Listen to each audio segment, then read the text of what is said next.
The crystalline being that called itself Zeph-9 had been David's roommate for exactly 47 Earth days, when it made the discovery that would shake the foundations of galactic understanding. David Martinez sat cross-legged on his dorm room.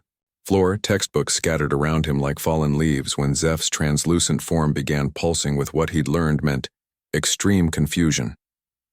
The alien's voice resonated through the small speaker it had adapted for human communication. "David, friend," Zeph said, its tone carrying that particular harmonic that indicated deep bewilderment. "I have been observing your species' mating rituals through your internet, and I must confess complete incomprehension." David's girlfriend Mino looked up from her chemistry homework, raising an eyebrow. She'd grown accustomed to Zeph's clinical observations about human behavior, but this seemed different. "Oh no," David muttered, already sensing disaster. "What did you find?" Zeph's form flickered, the equivalent of clearing its throat.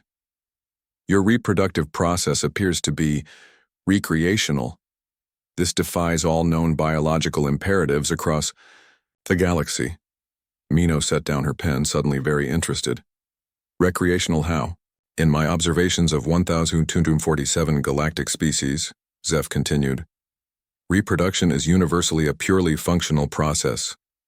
The Velkari spawn once every solar cycle in community pools. The Threnodi split into 4 identical copies when reaching maturity.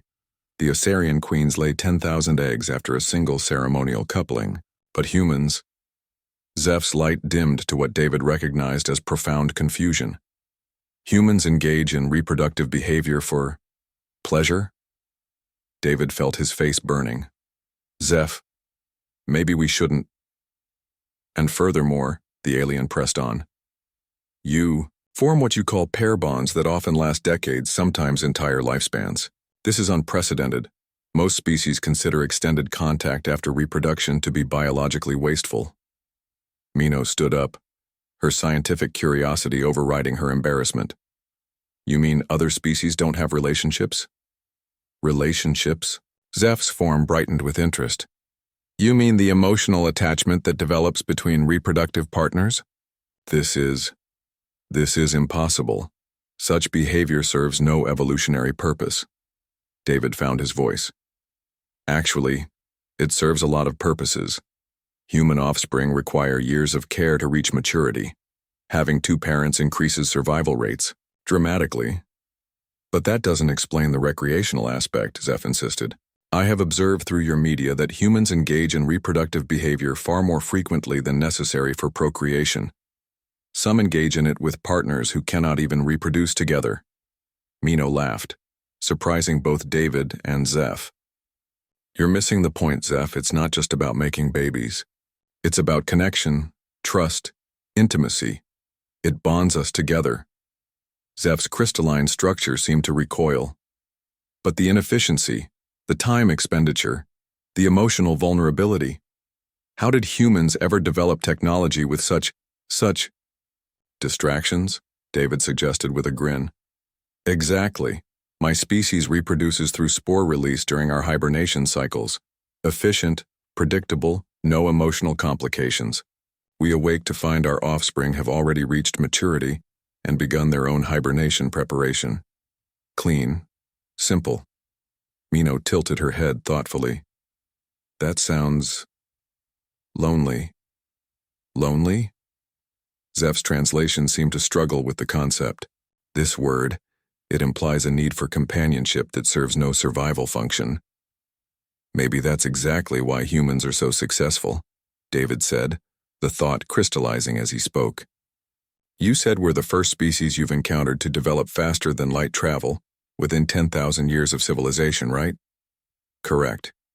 Most species require 50,000 to 100,000 years to reach such technological advancement. Your rapid development is considered a galactic anomaly." David and Mino exchanged glances. "What if our inefficient reproductive strategy is actually our greatest strength?" Mino asked.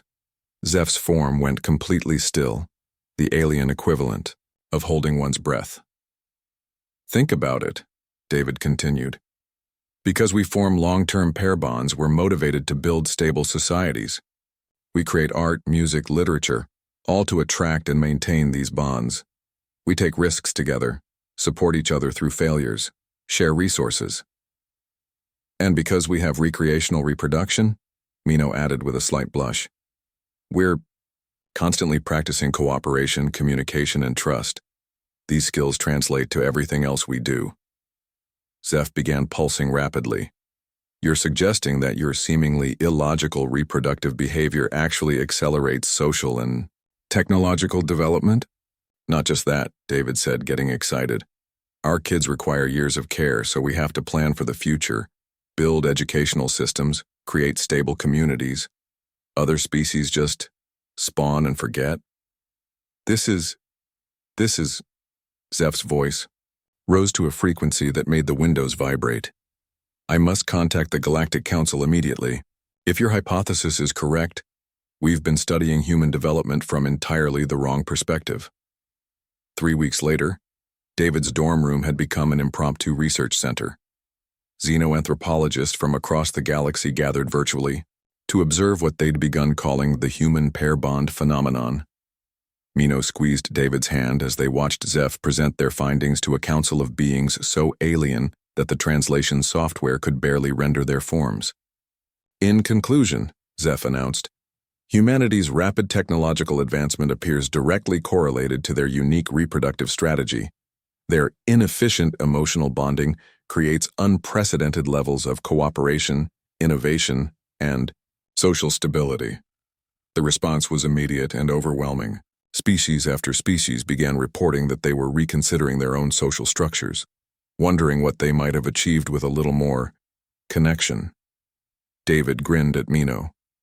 Who knew that falling in love could be humanity's secret weapon?